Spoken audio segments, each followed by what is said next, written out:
Hello everyone, welcome back to school of law. आज हम discuss करने वाले हैं एक बहुत ही कंट्रोवर्शियल बिल के बारे में जिसने पूरी कंट्री में एक प्रोटेस्ट की सिचुएशन को इग्नाइट कर दिया है। और इस बिल का नाम है transgender persons protection of rights amendment bill 2026। Since यहाँ पे एक बहुत ही मुश्किल वर्ड और एक बहुत ही सिंपल वर्ड मैं बोलूँगी, अमेंडमेंट। सिंस इस वर्ड का यूज अमेंडमेंट हुआ है तो इसका मतलब इससे पहले एक और बिल आया होगा which was called the Protection of Transgender Persons Bill 2019। अब अगर हम इसकी पूरी हिस्ट्री के बारे में जाने तो वो हिस्ट्री स्टार्ट होती है आपके ईयर 2014 से। अब हिस्ट्री को डिस्कस करने से पहले जिन लोगों को पता नहीं है, सबसे पहले हम इस वर्ड के बारे में डिस्कस करेंगे, वो है transgender persons. What are transgender persons? अगर हम ट्रांसजेंडर पर्सन्स को एक बहुत ही सिंपल डेफिनेशन में क्लासीफाई करें तो इसका मतलब है वो पीपल जो ट्रेडिशनली आपके मेल और फीमेल की डेफिनेशन में नहीं आते हैं। सिंस वी ऑल नो कि दो जेंडर्स हैं, male and female. The people who don't traditionally fit into the either the male gender or the female gender are called the transgender persons. उनकी rights की protection को लेकर एक bill आया था 2019 में जो फर्दर अमेंड होकर 2026 में आया। ऐसे कौन से प्रोविजंस हैं जो इतने प्रोटेस्ट की सिचुएशन को इग्नाइट कर रहे हैं, आज हम इस वीडियो में डिस्कस करेंगे। तो अगर हम करंट सिचुएशन की बात करें तो इस टाइम ये बिल पास हो चुका है। कैसे? क्योंकि 13 मार्च को ये बिल आपकी लोकसभा में इंट्रोड्यूस हुआ था। गवर्नमेंट ने लोकसभा में 13 मार्च को ये बिल इंट्रोड्यूस किया था। 24 मार्च को ये बिल लोकसभा में पास होके राज्यसभा में चला गया था और 25 मार्च 2026 को राज्यसभा ने इस बिल को पास कर दिया। 30 मार्च को हमारे प्रेसिडेंट ने इस बिल को असेंट दे दिया और अब ये बिल पार्लियामेंट से पास हो चुका है। डिस्पाइट जो भी सारे क्रिटिसिज्म इस बिल के थे, उसके बजाय उसको साइड में रखते हुए ये बिल अब पास हो चुका है थ्रू पार्लियामेंट। अब since protection of transgender persons rights के बारे में बात की गई है तो हम इस बिल में 3 चीजें हाईलाइट हुए हैं। सबसे पहली कि इस बिल ने जो आपके ट्रांसजेंडर पर्सन्स की डेफिनेशन है उसको काफी नैरो डाउन कर दिया है, ये इसका पहला फीचर है। सेकेंडली, इस बिल ने जो आपके ट्रांसजेंडर पर्सन्स को रिकॉग्नाइज करने की प्रोसेस है उसको फर्दर स्टेट इंटरवेंशन के साथ मेडिकलाइज कर दिया है। अब सिंस जो प्रोसेस थोड़ी सी इजी थी, अब वो और थोड़ी सी कॉम्प्लेक्स हो चुकी है, जो हम आगे डिस्कस करेंगे। और तीसरा है कि जो भी नए क्राइम्स इंट्रोड्यूस हुए हैं against transgender people for their protection, उन क्राइम्स को इस बिल ने बहुत ही अच्छे से एक्सप्लेन किया है कि कौन कौन से क्राइम्स हो सकते हैं अगेंस्ट ट्रांसजेंडर पर्सन्स और किन किन क्राइम्स को हम यहाँ पे एनलिस्ट करेंगे। तो 3 फीचर्स हैं। पहला, जो डेफिनेशन है वो नैरो डाउन हो गई है, जो पहले काफी एक्सक्लूसिव थी अब काफी इंक्लूसिव हो गई है। सेकेंडली, इस बिल में जो भी प्रोसेस है जिससे ट्रांसजेंडर पर्सन्स रिकॉग्नाइज हो सकते हैं उसमें मेडिकल इंटरवेंशन और स्टेट इंटरवेंशन ज्यादा हो गई है। और तीसरा, जो भी न्यू क्राइम्स हैं जो ट्रांसजेंडर पर्सन्स को के अगेंस्ट होते हैं उनको इस बिल में फर्दर एक्सप्लेन किया गया है, उनकी पनिशमेंट को प्रिस्क्राइब किया है। अब स्टार्ट करते हैं इस बिल के सबसे एसेंशियल फीचर्स के बारे में। अब सिंस मैंने यहाँ पे पॉइंट आउट किया है कि the right to self determination taken away. What is self determination? तो NALSA versus union of India which is national legal services authority versus union of India, जो कि 2014 का केस है, उसमें हमारी कंट्री में फर्स्ट टाइम ट्रांसजेंडर यानी कि थर्ड जेंडर को रिकॉग्नाइज किया था सुप्रीम कोर्ट ने। उनको एक कॉन्स्टिट्यूशनल प्रोटेक्शन प्रोवाइड की गई थी कि हाँ, मेल फीमेल 2 जेंडर्स एग्जिस्ट करते हैं और तीसरा है हमारा ट्रांसजेंडर जो कि एक जेंडर की तरह रिकॉग्नाइज होना चाहिए। तो पहली बार जब इस कंट्री ने, सुप्रीम कोर्ट ने इस जेंडर को रिकॉग्नाइज किया तो उसके साथ साथ उनकी एक और राइट को रिकॉग्नाइज किया, that was right of self determination.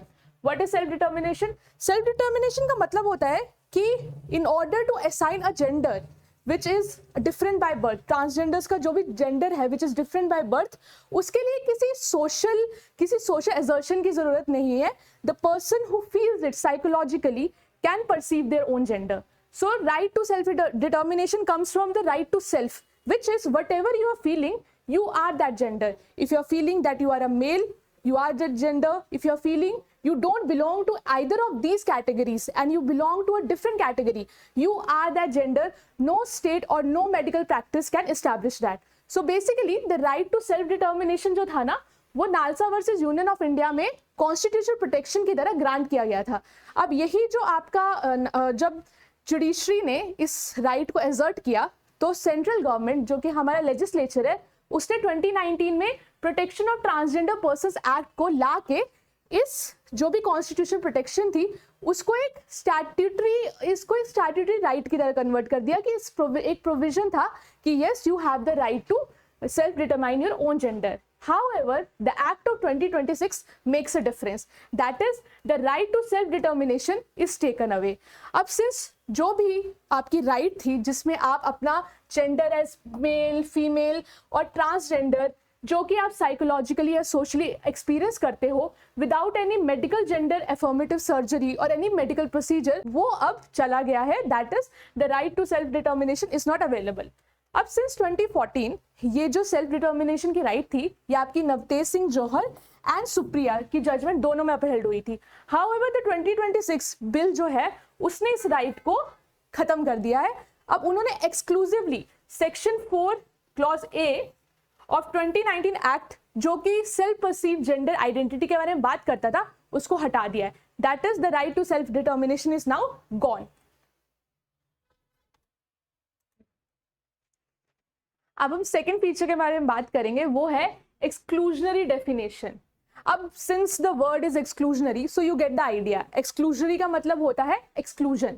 अब जो 2019 का जो बिल था ना आपका उसमें डेफिनेशन ऑफ ट्रांसजेंडर बहुत ही सिंपल थी, बहुत ही इंक्लूसिव थी. वो थी a person whose gender does not match with the gender assigned to that person at birth. मतलब जो भी आपका जेंडर एट बर्थ था, who is not that person, आपको नहीं लगता कि आप वो जेंडर हैं, तो वो पर्सन ट्रांसजेंडर की डेफिनेशन में आता था. अब इस डेफिनेशन से ये पता लगता है कि बहुत ही इंक्लूसिव डेफिनेशन है, इसमें कोई भी पर्सन आ सकता है. हाउएवर इस बिल ने इस डेफिनेशन को हटा के एक नई डेफिनेशन दी है, एक नई कैटेगरी फॉर्म की है. एक्चुअली 3 कैटेगरीज फॉर्म की हैं. तो the first category is socio cultural identities. Social cultural identities वो आइडेंटिटीज जो आपकी सोशल कल्चरल नॉर्म से पैदा होती हैं. अब सिंस अगर मैं बिल्कुल ही सोशल कंटेक्स्ट में बात करूं तो यू नो ट्रांसजेंडर पर्सन्स जिनको हम बोलते हैं अपने रीजन्स के हिसाब से, नॉर्थ में अलग, साउथ में अलग, ईस्ट में अलग, वेस्ट में अलग. फॉर एग्जाम्पल आपके जो किन्नर कम्युनिटी है या फिर जोगता कम्युनिटी है, ये जो भी कम्युनिटीज हैं वो एक सोशल कल्चर नॉर्म से ही हुई है ना. हम लोगों ने ही उनको एक नाम दिया है. जो भी हमारे एशियन टेक्स्ट उनको रेफर करते थे उनको बहुत ही सोशल कंटेक्स्ट में नाम दिया है. तो ये जो आपके सोशल कल्चरल आइडेंटिटीज हैं, जैसे कि ये नाम है जो मैंने एग्जांपल्स में दिए हैं, इनको ही रिकॉग्नाइज किया है इस एक्ट ने. Secondly, persons with 5 specific intersex variations. इस एक्ट ने 5 स्पेसिफिक इंटरसेक्स वेरिएशंस को ही रिकॉग्नाइज किया है और अलग वेरिएशंस को नहीं. तो बेसिकली सोशल कल्चरल आइडेंटिटीज और 5 स्पेसिफिक इंटरसेक्स वेरिएशंस को रिकॉग्नाइज करते हुए. और तीसरा, the people who were compelled to be present as transgenders, as the children who were young and didn't know what they were doing and were forced into this community are the ones who are included in these 3 categories.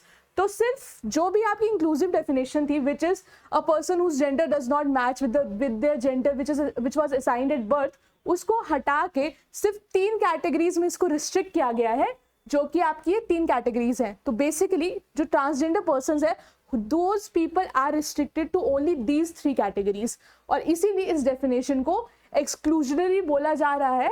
लेकिन ये मुझे आप बताइए comment section में कि आपको ये क्या लगता है, क्या एक्सक्लूजनरी है या इंक्लूसिव है. तो अगर हम एक्सक्लूजन की बात करें तो किन किन लोगों को एक्सक्लूड किया जा रहा है. अगर हम 2-3 एग्जाम्पल्स लें तो एक्सक्लूजन में आते हैं as people who are trans masculine in nature, non-binary identities and trans women who do not belong to either of these categories.